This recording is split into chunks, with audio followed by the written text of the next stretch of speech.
연락을 왜 하셨냐. 그리고 아이가 이제 그런 것들이 엄청 부담스러운 거 모르시냐. 그 얘기하시면서 아이가 받는 스트레스에 가장 많은 부분이 저라고 얘기를 하는 거예요. 그러세요. 일상의 소소한 아름다움을 발견하는 언니 스토리 맘입니다. 오늘은 학교 엄마 시리즈 완결편이라고 할 수 있는데요. 이분은 사실 학교 엄마는 아니셨고 제가 가르치던 그 모임의 아이의 어머님이셨어요. 근데 우리가 살다 보면 좋은 관계들이 너무나 많이 있지만 1000명에 한두 명꼴로 정말 당황스러운 분을 만나는 경우가 있잖아요. 근데 살다 보면은 제가 아무리 조심해도 돌부리에 걸려 넘어지는 경우도 있고, 그리고 운전하다가 접촉사고가 나는 경우도 있잖아요. 굉장히 드물지만 그런 경우가 있는데, 그거를 뭐 다 피한다고 피할 수도 없고, 그리고 이미 일어났을 때는 그거를 그걸 해결을 해야 되는 그런 것들이 있잖아요. 그래서 그런 경우에 해당이 될 것 같은데요. 그 아이의 이제 어머님이 굉장히 아이하고 관계가 애틋하고 각별하셨어요. 첫날부터도 굉장히 그러셨고, 저에게도 아이 자랑도 많이 해주시고, 그리고 아이를 막 한 오랫동안 지켜보셨어요.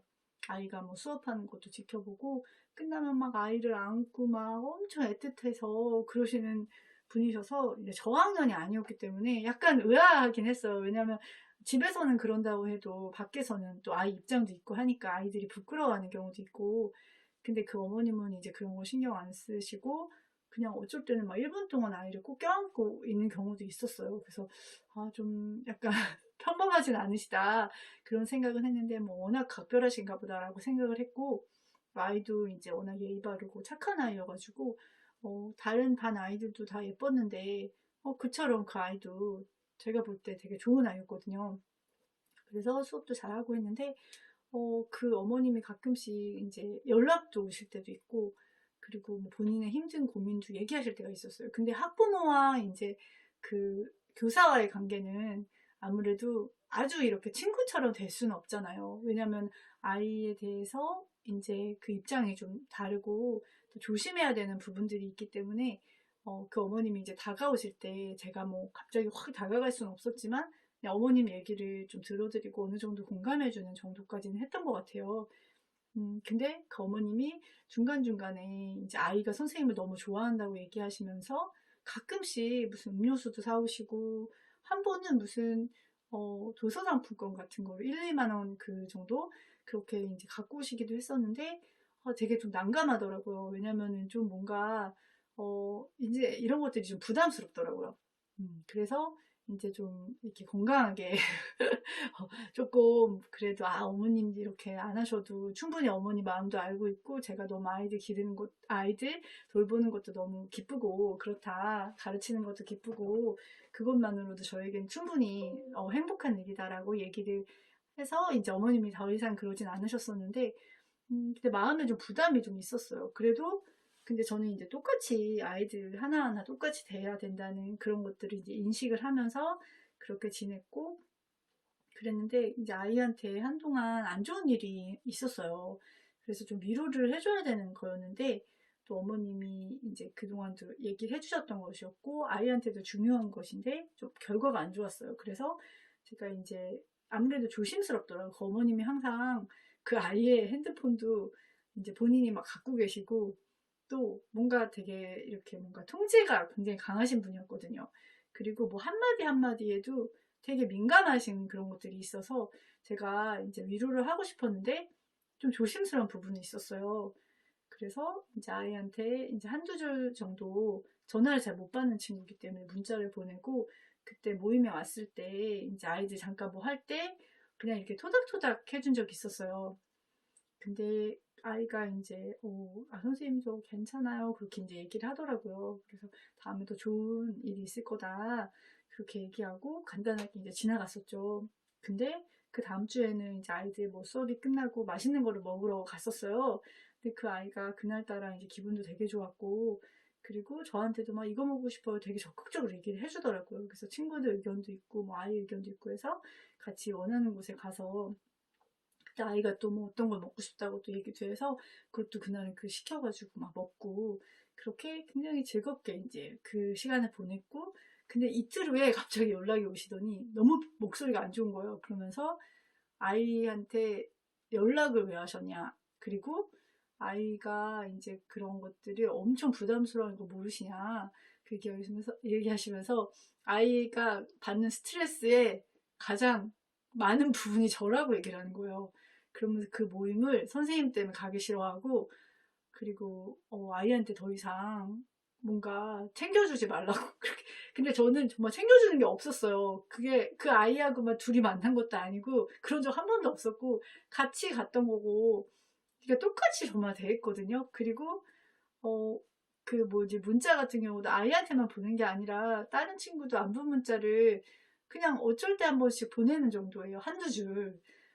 그래서 너무 약간 당황스러웠었어요. 그래서 아, 정말이냐고, 아이가 진짜 저 때문에 그렇게 많이 힘들어하냐라고 물어봤더니 그렇다는 거예요. 그래서 제가 사실은 막 그 전에 막 먹으러 가고 막 너무 즐겁게 지내고 그런 이야기를 하려고 하다가, 그래도 이 어머님한테 아무리 얘기를 해도 일단 안 들으실 게 뻔하니까 그렇게 얘기하고, 그러면은 제가 조금 더 신경을 써서 아이한테 좀 스트레스를 안 주려고 노력을 하겠다라고 이제 끊었죠, 전화를.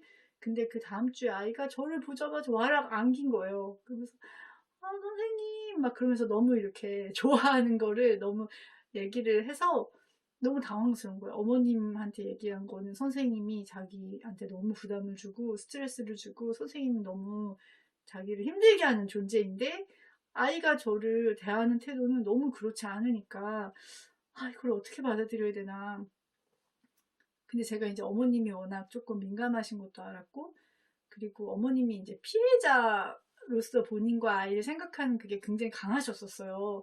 예전에 선생님들한테 아이가 받은 상처에 대한 이야기도 많이 하셨고. 근데 제가 그 어머님 얘기만 들었을 때는 선생님들이 너무 못된 거예요. 정말 이렇게 천사 같은 아이한테 엄청나게 상처를 주고 정말 그런 사람이 없을 정도로. 근데 너무 신기하게 여긴 게, 제가 이 아이를 봤을 때 정말 미워할 수 있는 아이는 아니었거든요. 그리고 또 선생님들이 어떻게 하나같이 다 그렇게 못될 수는 없잖아요. 그래서 그 생각이 나면서 이거 어머님이 중간에서 그렇게 하시는구나 라는 생각이 좀 들었었어요. 근데 나중에 더 알게 된 거는 어머님이 아이하고 그 선생님하고 가까워지는 거를 못 견디시더라고요. 그러니까 너무 질투도 너무 많으시고 아이를 좀 뺏기는, 아이는 자기가 전부여야 되는데 선생님이 그 자리를 비집고 들어간다는 그 약간 위기의식 같은 걸 느끼면 어머님이 그렇게 중간에서 다른 얘기를 해서 아이를, 정말 아이는 사실 모르잖아요. 엄마가 중간에서 그렇게 하는 거를. 그래서 선생님들은 이제 얘한테 마음을 안 주는 거죠. 왜냐면 그런 이야기를 듣고선 얘한테 어떻게 관심을 기울이겠어요. 그리고 뭐 배신감도 느껴질 수도 있고, 또 어머님이 너무 직접적으로 얘기를 하니까 선생님도 상처가 되신 분들도 있을 거 아니에요. 저도 좀 되게 좀 당황스럽긴 했었는데, 이제 어머님의 문제라는 생각을 해서 아이에게는 그냥 저의 마음을 그냥 똑같이 이렇게 하면서 그 학기를 마무리를 지었었어요. 근데 우리는 진짜 관계를 내가 아무리 노력을 해도 그게 잘 되지 못할 때가 있더라고요. 그리고 또 정말 좋은 분들을 제가 많이 그동안에 만났었고, 그런 감동도 많이 받았고, 그리고 서로 간에 그렇게 서로 존중했던 관계들이 있었기 때문에 이 엄마의 그런 것들이 그래도 많이 상쇄가 됐던 것 같아요. 그리고 근데 이제 이런 분들을 이제 정말 사회생활 한 지 얼마 안 됐을 때 만나서 한 두세 분만 더 만났다고 하면 정말 마음의 문을 닫을 수도 있고 상처가 엄청 되겠다라는 생각이 들더라고요. 근데 정말 우리가 이런 분들 때문에 정말 아름답고 좋은 관계를 놓칠 수 없잖아요. 그리고 이 분을 통해서 제가 성장한 게 있어요. 그리고 사람 관계에서 정말 중요한 게 무엇인지, 그리고 굉장히 이제 그 당시에는 그러니까 약간 이중구속 같이 느껴졌었어요. 어머님이 어느 날은 막 웃으면서 막 선생님이 너무 좋아요 그랬는데, 그 다음에는 갑자기 또 막 삐져가지고 막 그렇게 선생님이 우리 아이에게 너무나 스트레스인 존재라고 얘기를 하니까, 이게 정말 계속 봐야 되는 관계이기 때문에 정말 그 긴 기간이 너무 힘들더라고요. 근데 그 관계를 통해서도 배운 게 있어요. 그리고 정말 마지막까지 그래도 그 어머님을 제가 바꿀 수는 없더라고요. 그리고 그 어머님은 자기가 이제 피해자라는 그게 항상 있기 때문에, 그렇지만 그 어머님하고 엄청 안 좋은 관계로 끝나지 않게 하는 것이 저한테 목표였어요. 그리고 다른 선생님들이 이 아이한테 정말 나가라고 한 적도 있다고 하더라고요. 그게 진짜일 수도 있겠다는 생각이 들어요. 근데 왜냐면 어머님이 중간에서 얘기하시는 게 있기 때문에. 근데 이 아이한테 적어도 저는 상처를 주고 싶진 않더라고요. 왜냐면 어머님의 그 문제이기 때문에 내가 그거를 중간에서 그래도 아이하고 관계가 안 좋게 끝나지 않으려고 노력을 했던 것 같아요. 근데 저는 그 노력이 중간에 사실 엄청, 저도 사람인지라 너무 당황스럽고 또 상처가 되는 경우도 있었는데, 그 아이를 좀 지켜주고 싶은 마음이 좀 있었던 것 같아요. 근데 지금 생각해도 너무 그 부분은 제가 그래도 잘했다는 생각? 그런 생각이 좀 들고, 그 어머님이 좀 안타깝죠. 그냥 모든 모임에서 항상 관계들이 흐트러지는 관계, 그리고 나이도 굉장히 많으시지만 그 내면에는 미성숙한 어린아이와 같은 모습이, 성장하지 못한 모습이 있잖아요. 그러니까 본인도 굉장히 힘들겠죠. 항상 자기는 상처를 받는 존재로 지내잖아요. 그래서 좀 안타까운 마음이 드는데, 일단 중요한 얘기 하고 싶은 거는, 우리는 인간관계에서 모든 걸 통제할 수도 없고, 그리고 좋은 사람으로 남을 수는 더더욱 없어요. 근데 정말 그 사람을 그래도 적어도 존중하는 태도, 그리고 그 사람이 나한테 너무나 무례하게 했을 때는 거기에 대해서 이제 이렇게 선을 긋는 것은 필요하지만, 다른 관계를 맺을 때 두려워하지 않는 것, 그게 되게 필요한 것 같아요. 더 좋은 관계로 치유가 될 수 있더라고요. 네. 그래서 다음에는 또 다른 이야기로 찾아뵙도록 하겠습니다. 언니 스토리맘이었습니다. 감사합니다.